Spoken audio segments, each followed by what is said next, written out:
आज सकाल सकाल मो भण जाइंदी कीरा कहीदेले जे मुई तो पूरा शक हो गली।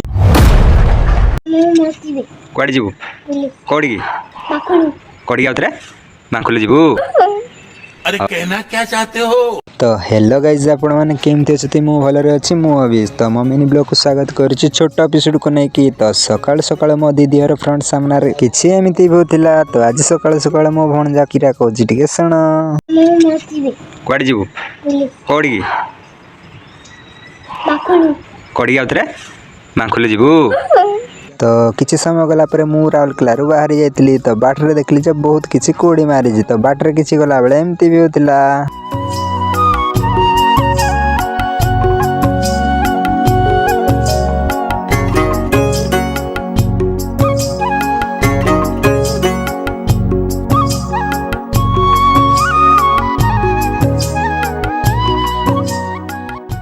तो किसी समय गला पर मु पहुंची जाइली बारकोट ओवर ब्रिज तले तो देखी पार्थे बाटी सिग्नल बोर्ड रे लिखा जाय कि से बाटी बारकोट ब्रिज बाटी अछि हम पालहड़ा रोड। तो पालहड़ा रोड दे के मु बाहर जाइली हम गाँ को। तो आज रो मिनी ब्लॉग टा आपण मानको केमति लागला मते टिके कमेंट रे कहिबे। तो जदि मो मिनी ब्लॉग टा आपण मानको भल लागुछि मते फॉलो करार अछि। जय जगन्नाथ।